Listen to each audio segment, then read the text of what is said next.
In terms of these bills, beyond what you have introduced, is there anything new coming down the pike? Is there anything new to announce? So there's a lot, and a lot's new and a lot's old. We haven't gotten it done yet. So there's piecemeal bills, right? And so that means we're going to fix the tax deductibility issue for businesses. We want to fix the banking issue. We want to remove the threat that consumers could be arrested. But generally speaking, what I am trying to do with my Regulate Marijuana Like Alcohol bill, which we introduced just a couple weeks ago, is to say, look, marijuana is a compound like alcohol, like tobacco. Yes, there's a federal interest in that regulation. We want to keep it out of the hands of minors. We want to prevent illegal sale of it, just as we would do in this state, illegal production of marijuana. You can't produce and sell moonshine, as you know, in your garage either. That's against the law. So we have these reasonable laws for consumer safety. Nobody wants to have a tainted crop or a damaged crop that they use.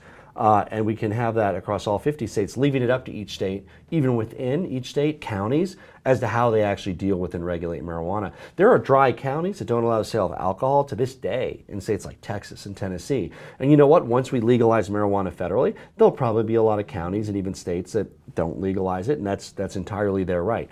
But at least get the government and the federal government off the back of states that do, like Colorado.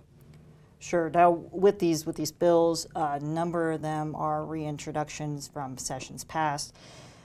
They weren't effective. They failed in past sessions. What have you learned from those failures? And has anything, has any of your strategies changed this time around? Well, first of all, failed isn't exactly the right word. They were never brought up. They were buried. 99+% of the bills in D.C. never get brought up. So we never got a fair vote on them.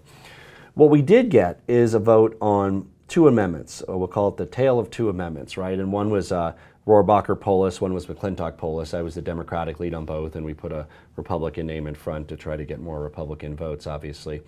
So what we did is, essentially with regard to the Rohrabacher-Polis amendment, is a congressional vote by a significant margin affirmed that the federal government should not interfere in states that have medical marijuana with medical marijuana laws. And so that's a clear majority in Congress. The other amendment narrowly failed, but with the changes in Congress, I think we can pass it next time. And that's a big deal for Colorado. What the McClintock-Polis amendment would do is say that in states where recreational marijuana is legal, the federal government cannot interfere with state law. And we do that through a funding restriction. We do that because that's the one way we can actually get an amendment onto the floor to vote. We can't get a bill like the Regulate Marijuana Like Alcohol bill through unless it goes through committees. But these floor amendments, I'm confident we only need to flip 8 votes between 2 years ago and now on that McClintock-Polis amendment. I think we're there in Congress. We're very, very close to having a working congressional majority that will affirm that the federal government should not interfere when companies and individuals are following state law with regard to medicinal or recreational marijuana. In this era of Trump, McConnell, Ryan, how realistic is it for any of these bills to succeed? Are they pretty much dead on arrival for the next 2, 4, 8 years? So the bills, they're like Regulate Marijuana Like Alcohol. It's a tough going because procedurally it has to flow through committees whose chairmen are not friendly towards medicinal or recreational cannabis.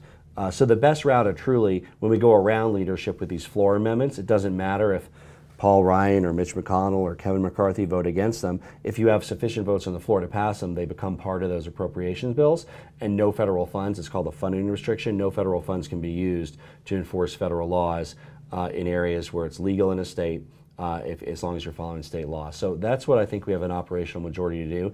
So that's step one. It might take a few more years to get to the whole enchilada. Sure. And you talk about that some of these lawmakers are unfriendly to medical or recreational.